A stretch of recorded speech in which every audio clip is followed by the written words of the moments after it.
Did you know that many empathic trauma survivors carry around shame that does not belong to them?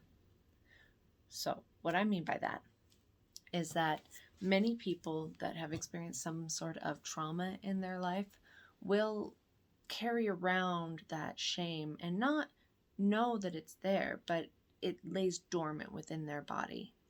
And so it can be in various different forms that it manifests outwardly. So, when you're holding on to toxic shame, it's something that you either have two different kinds of mentalities, and it's going to be different for each and every person. Sometimes you can even have both. Sometimes you can kind of like switch back and forth between the two. So, for toxic shame, the first one is nothing is or will be good enough. So, an overachiever kind of attitude. So, those are the people that are out there like they can be really successful people, but it doesn't matter how much they acquire, it's never gonna be enough. And they don't ever see themselves as successful. That is something that is, there's some sort of toxic shame that is sitting in there. I can't say for each and every person because it varies upon each different trauma situation. So, the other one is you don't care enough to try. And that's the underachiever, where you're just not good enough to even be trying. So you just, why bother? It's pointless. I'm never going to get it anyways. Like, why would I even try and attempt that where you don't feel like you are good enough to even go for it? That's another one. So they're both the same coin, they're just two different sides of it. So, like I said, you can also vary back and forth between the two. Now, this is something that everybody has some kind of extent as to how much they have. Some people, it's very minimal because it depends on, again, what you've experienced in your life.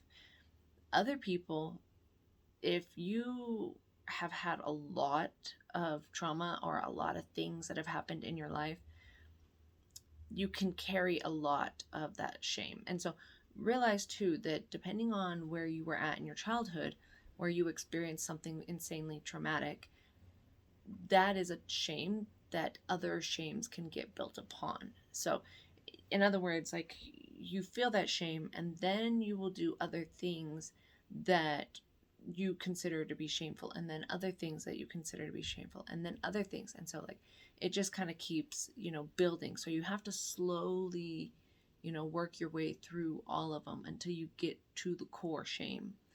It might take a while, and I'm going to go through all these different, the 5 different ways of going through. I say 4 because the 4th one is kind of like a little subsection, but it still counts because it qualifies. I'll explain it. So now there are 5 steps to being able to, work through it. First one is, and I'll put it up closer to the camera, become aware. So becoming aware that you have it is a big deal. That's like, awareness is the first step in anything and everything, in changing bad habits or just changing who you are, in what you see about yourself, things, whatever it is, awareness is key. So that's what I mean, like become aware. If you see a pattern, when I say become aware, if you see a pattern, that's something to really look into. Like, okay, I see that there seems to be this continuous pattern that's repeating. Now, what is the pattern? That's perfect. Or you can have someone pointing it out to you, and they can be, a considerate person being like, hey, I see that you keep doing this thing, and it really bothers me. That too. It varies upon, the situation. As well as the fact that, sometimes people are just pointing stuff out just to be mean, but that's a whole different, that's narcissist down that road. But you have to be aware before you can actually fix anything, before you can even take action. Okay. Second one is the identify and talk about. So sometimes you have to be able to identify what it is and be able to really discuss it with someone else. And that's going to vary upon each and every person. That's going to be something that either you have like a best friend, or you have a therapist, or you have an Uber driver. In all honesty, as my job driving for Uber, I tend to have a lot of people that bare their soul to me, and I'm okay with that because I can handle it. So, you know, there's a little bit of beauty in that, because you feel safe opening up to someone that you don't even know and you probably will never see again. So, you know, there's beauty to that whole thing. But don't trauma dump and open up to every single like person out there. When you talk about it, there are going to be some people that, you know, you meet along your path that you can open up to and discuss this stuff to. I recommend, please be careful not to just like trauma dump on people. That's something that you have to gauge whether or not this person can handle what you're about to talk about, because something that I've experienced myself in opening up to people, sometimes they were the wrong people to open up to, and sometimes they were the right people to open up to. It varies, okay? And then the third step is to change. So this is where you get to take action, where you get to speak up about it. So the first one is becoming aware mentally. The second one is identifying, you know, speaking up about it and talking about it and all of that. So the next one is to change. So that's going to be the one where you're going to be taking action, where you're going to be trying different things. You're going to look for tools. You're going to ask for help. You're going to research on YouTube, whatever it may be. Those are the things that you need to be like taking action, trying, at least trying, you know, that's where it really starts, is the doing something to try and reframe it and trying to change it and all of that. So that's a big one, in the fact that you are going to have to really figure out what works for you, and whether or not you can actually do it or not with whatever tool you find. Which that kind of leads me into like the next one, that the fourth one is keep trying. And this is the one where I said like 4 can or cannot be used in this one, because if you find a tool that works right there the first time, then you don't need to keep trying. I mean, it's fixed, you know. Don't fix anything that's not broken, you know, kind of mentality. So the fourth one is, if you try something and it's not quite working, you know, keep trying, keep putting in the effort, keep doing something different. You know, you can't give up completely. Just because it didn't work the first time doesn't mean that you're doomed for all eternity. You know, you gotta keep going. And I'm gonna give you guys, sorry to cut in the middle, and this goes into the fourth one, share with others. I'm gonna give you guys a little bit more on my example of all of this. So I'll tell you, with the share with others, that's something that I'm going to explain right here before I go into my little story, is that when you share with others, you have to be at that point where you can actually speak about it with very limited emotions, that it's not fresh and everything like that. So when I say that, talking about it with other people is one thing, but sharing it with like larger groups, or sharing it with other people that it's going to be like on here on YouTube, that's something that I feel like you are going to reach more people in where you're at, that you're going to be able to help more people. When you talk about it, when you're talking about it, the second one, when you're talking about it, you're more emotionally triggered and you're more in that shame still. You're, you know, and so you project out people that will either, you know, use you, or you'll project out and attract in people that will try to save you. And it's not about that. It's not about, you know, you need to be able to talk with someone safely, like someone that you know you can trust, that isn't going to try and rescue you, but isn't going to try and hurt you. That's where the talk about it, you know, is it has to be with someone safe. The share with others is that it's a whole different level of where you've overcome it. Like it's something that you are not a victim anymore, but you are a victor. So that's where I want the differentiation to be between the two, okay? Now, me, for my example, like I'm going to share with you guys how I became aware of all of this and, you know, how I worked through the steps, is that whenever I first started getting clean and sober, which AKA was also, you know, me having to, I had a lot of shame that was built up. Like I said, in the layers, I had a lot of shame in having to get sober, and the choices that I made, and, you know, the fact that I had done a lot of really not so nice things in my addiction, and, you know, how my kids were treated in my addiction, and, you know, just a lot of how I lost my kids to, in my addiction. And then there were other things, you know, that were associated with that, in the fact that, you know, I was ashamed of being woman of domestic violence from my ex-husband. And, you know, there was a lot of shame in the fact that I wanted to, that I was supposed to be this really strong, independent person, and I couldn't break free from and walk away from this toxic marriage of 13 years, and that I, you know, there was a lot of shame with that. And then, you know, even more shame that kind of built up all the way to the fact that I was ashamed of how I had to start my life over. And, you know, so it kept coming down. And so I first had to become aware of where I was feeling. So the becoming aware part was the fact that I started to talk to people and open up about it. And this kind of goes hand in hand with the Uber driving.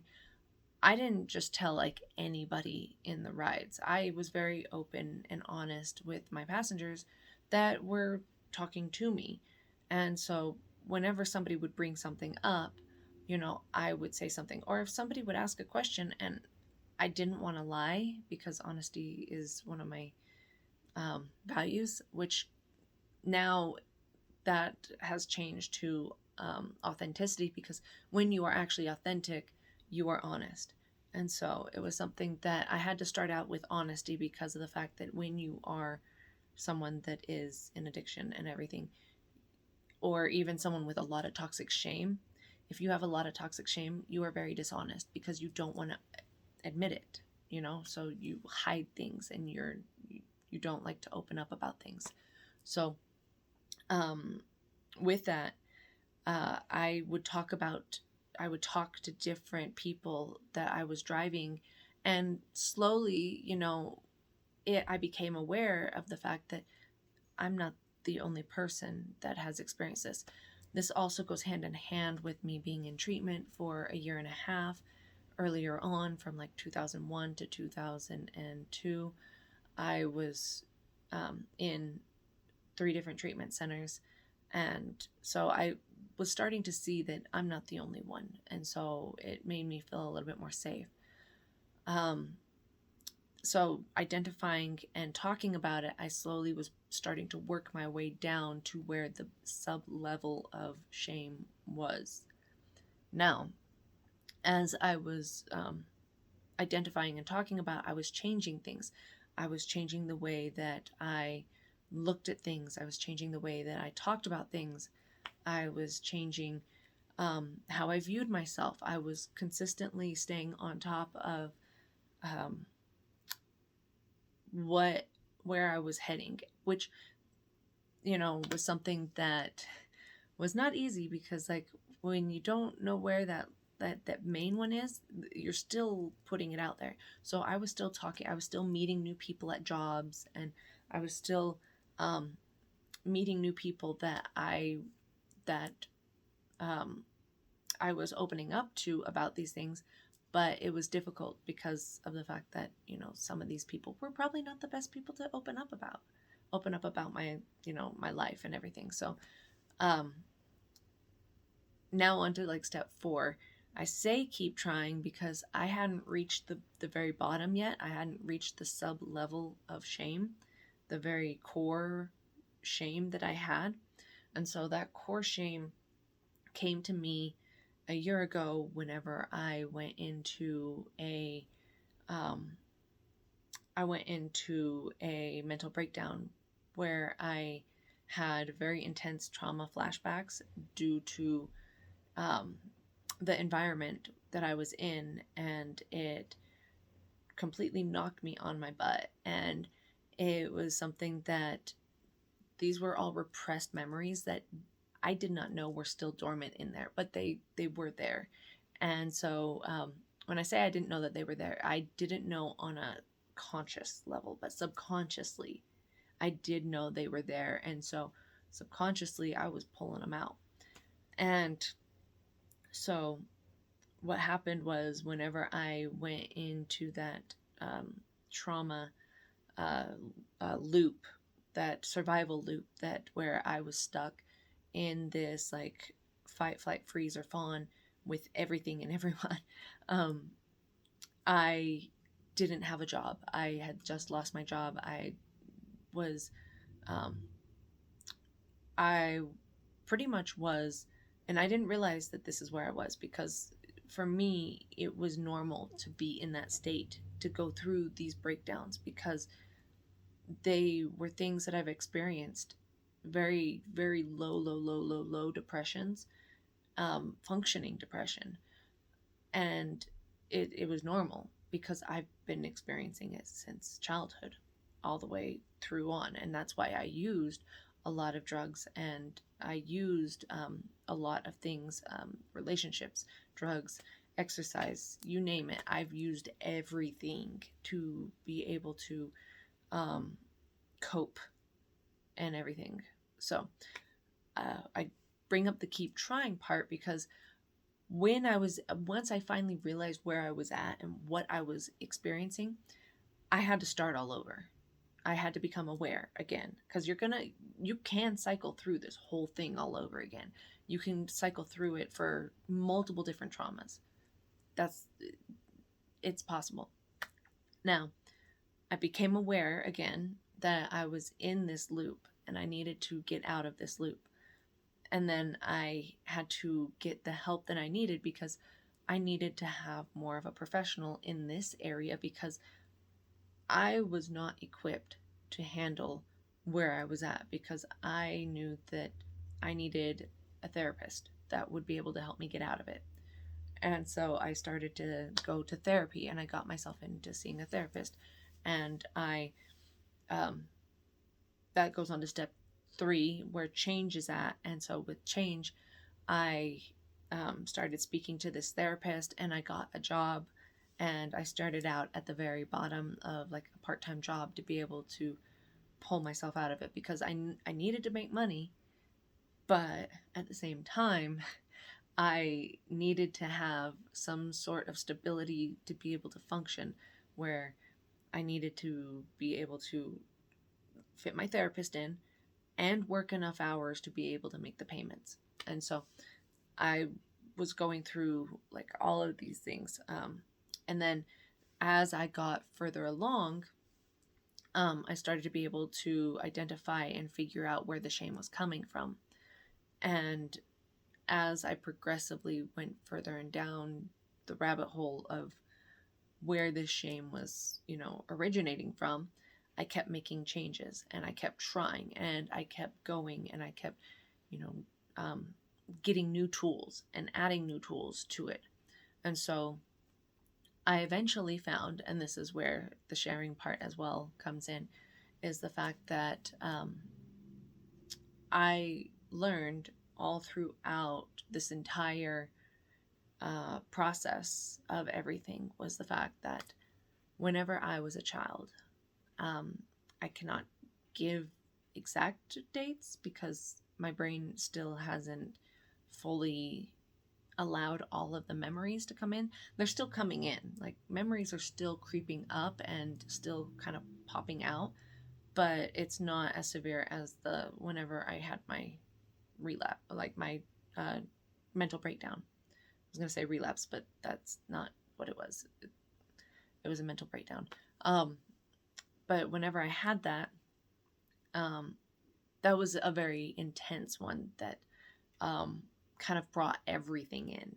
So that's why I say, like, now because I know where that core one lies, the other stuff that's coming up is not going to really hit as hard or affect me nearly as much as that one.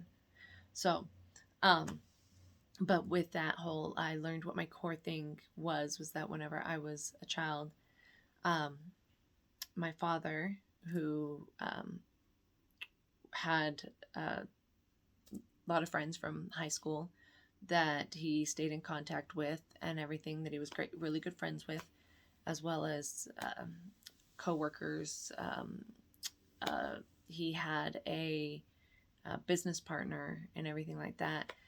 Uh, my father would pimp me out. And I say pimp me out because it sounds so, it's the way that I can be able to explain it to other people. Because he would pimp me out as a child to these other men for sexual favors and other various things. It was something that I know of 4 people so far. And I say so far because I know that there's more and I don't know really yet, I would say yet, who they are because I only know based upon how my body reacts. And this goes, if anybody that has ever experienced this kind of trauma, The Body Keeps the Score is the absolute best book that you can ever look into because your body knows. Your body knows. And so my body would react to certain things. And when I speak about things, you might see me do like a shiver or something like that. Like it's involuntary. It's involuntarily and not me trying. It just happens. And so if you see that, just know that I don't have seizures. It's just how my body is reacting to what I'm talking about. So I know of 4 people, and some are family members, some, like I said, were friends of his, and some were his business partner. And I know there's more on there, but it was something that this was done to me from the ages of, I believe, infancy, that he was already doing things all the way up until 12. So whenever I had my menstrual cycle is whenever I was discarded. So, and this was not just me that this was happening to. This was also my younger brother as well. Um, so this is something that as everything was happening, like I eventually found out like things were coming to me and there was a lot of shame that was associated with all of this. And I was ashamed that this happened and um, that in a way that I allowed it to happen as a child. And I know there's nothing that a small child can do. There was even the shame that was associated with the fact that my mother, who is an alcoholic, narcissistic Karen, and yes, that is her first name, and yes, she is the OG Karen. She was someone that was supposed to protect me, and on the other side of it, she hated me, and she saw me as the other woman, and would do things to intentionally hurt me whenever he was not home. And so when he wasn't around, I got the brunt of it. Um, my younger brother as well, he was a little prince, and so I, in kind of like a weird way, like I associated myself with Cinderella in a lot of ways. Um, but so there was a lot of shame in what my family dynamic was, because for me, I was repeating a pattern throughout the rest of my life from childhood. I saw myself as being only the other woman, that um, I was I was good enough to be the other woman, the mistress and everything. So I was repeating this pattern in relationships, in various different scenarios, not realizing it until I started to really like pay attention and become aware of what the pattern was. And then I was like, oh no, I've got to stop this.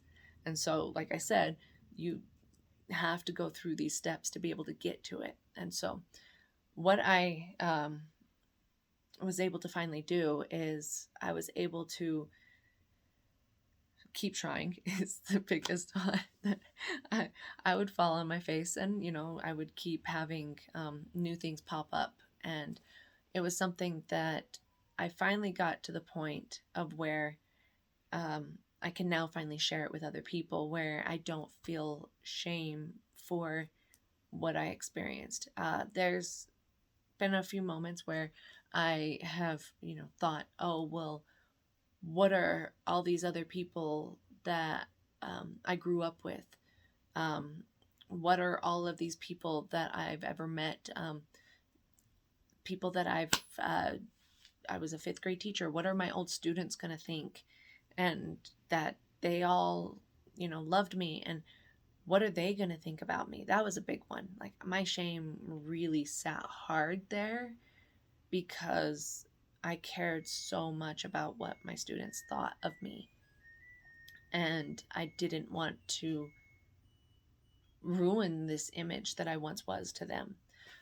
There was a lot of shame in the fact that people that I went to high school with, I was afraid of what are they going to think, because something that goes really hand in hand with people that have been women and men, both that have been molested throughout childhood repeatedly.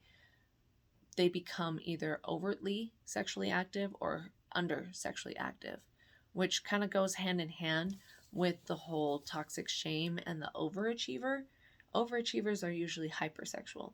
Underachievers are usually like not very sexual. And so, it's one of those things that you have to really take the time to work through and cleanse and clear out this energy, because of the fact that it will still keep repeating. It's not something that you can just, many even, and I know I'm going way off topic and everything, but many people that have been sexually abused by someone in their life will repeat the pattern and go and continuously keep attracting in men that are predators. And so it's something that I personally experienced a lot of those. Either they're narcissistic, or they're psychopathic, or they're sociopathic, which I believe that my father is a sociopath, but that's a whole different story, because every single person has a different, like a different kind of energy. Narcissists have a different energy, sociopaths have a different energy, and psychopaths have a different energy about them. And we'll not go down this road right now. But the toxic shame, it is these things, these steps that will help you release it, because part of the healing process is letting it go, and part of the shame process is speaking up and, being able to share it without having that, victim feeling, that victim energy about you, where how you talk about it will speak volumes on if you are carrying any more shame about it. Now, when I would speak about my drug addiction, I spoke about it with so much shame. Like the tone of my voice was always like really shame, like really ashamed of what I did and who I was. And it was through the people that I talked to that were ever so kind and understanding about what I experienced. And there's a lot of people out there that understand and know what you're going through. And it's something that you too can talk to other people about it. It's okay. There are groups, you just have to put the effort in to healing it. Go searching for it, or just put it out in the universe and have it come to you. The universe is all about healing right now. The universe, if you want to heal, if you're putting the effort in to heal, you will get whatever you need. I had so much stuff coming to me during my time of healing. That's how I know so much about my healing, is because of the fact that I would just put it out there and it just came. It was just there. So that's the biggest thing is, putting it out there that you are trying, the becoming aware and talking about it, and then just admitting it. The universe will come for you. It will come to you. Like that's whenever really it starts to just do the magic. And just pay close attention to how you talk about it, how you speak about it, the words you use to describe it speak volumes as to how much shame you're carrying with that. I at one point I was so ashamed of my as a mother, who I was, and how I allowed things to happen, and how I, actively was as a mother. I was so ashamed of that I would choose such horrible words to describe myself. And I had these like high expectations of where I should have been. And that was something that I had to eventually learn, that it's okay. This is not my fault. This is stuff that, yes, I made those choices, but I don't have to continue making those choices. That they were all choices made under a program that was running on like continuous repeat that I was not aware of, and therefore I had no control over, and they were just going to continue going until I stepped in and did something about it. And that's where I say the keep trying and the change part, those are important. And the share with others is the biggest one, in the fact that, my intention for this is to help others that have been through similar situations, and to be able to know that you're not alone, that whether or not you have been through anything similar to my story, that you are not alone, that it's okay, that you can get through this, that this is something that you can overcome. With right now, with the world changing and the fact that we are now shifting, and I did another video on this about how things are going to ramp up and how the earth is shifting and all this stuff. Because of all of that that's happening, we're going to have like a lot of triggers coming up. And I personally have had a lot of, shame ones really coming up, because I carried so much of it. And so I'm really putting this out there so that anybody else that is going through any of these shame triggers that I have had and experienced as well, know that you're not alone, and know that you can too get through this. And there are people out there that will listen, and there are people out there that can help. And it's going to be okay. It's going to be okay. So I hope that all of this actually is helpful to anybody and everybody out there that sees this. You take away some kind of little nugget, or, like carry off the whole bag, whatever you want to do. I just hope that it helps out in any way, sort, or form, because, I watched a lot of YouTube videos throughout my healing process, and I got so much information from so many people throughout my healing process, and I want to be able to give that back to other people. So I love you guys, and keep going, keep staying strong. If I can make it through this, so can you. Love you.